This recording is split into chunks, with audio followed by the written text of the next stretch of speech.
Guro, nagsisilbing tagapagturo. Maraming mga bagay ang kailangan bigyan ng klaro. Kahit na may mga estudyante ang pag-aaral ay parang laro. Walang pakialam kung ano ang kanilang magiging grado. Ngunit pipilitin pa rin na ang hinaharap nila ay maging sigurado. Mula sa musmos na isipan ay aking natutuhan ang kahalagahan ng kinabukasan na dapat ipagyaman. Kayo man ay nagbibigay ng suliranin na dapat agad solusyonan. Mahirap man iyon simulan, ngunit napagtanto na kayo ang nagpatatag sa bawat kaisipan. Unti-unting nahubog ang aming kakayanan. Dahil ito ay paunti-unti rin namin nasimulan at nalampasan. Malampasan man ay may bakas pa rin na maiiwan sa isipan. Kaya kayo rin ang naging daan sa landas na dapat pagdaanan.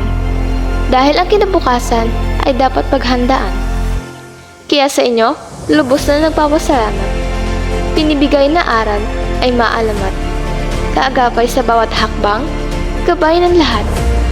Hindi lamang nagsisilbing tagapagturo, kundi naghubog ng personalidad upang tatahakin ay may matibay na kalidad. Kaayusan ay inyong pinanginginibabaw, kaguluhan ay pinupukaw, kabutihan ay pinapaapaw. Mga guro, maraming salamat sa inyo sa kabutihan, katalinuhan na inyong inilaan upang kami may matutunan. Dahil sa inyo, kayo rin ang nagbigay ng pag-asa at tanglaw sa aming mga pangarap, nagbigay liwanag sa aming hinaharap.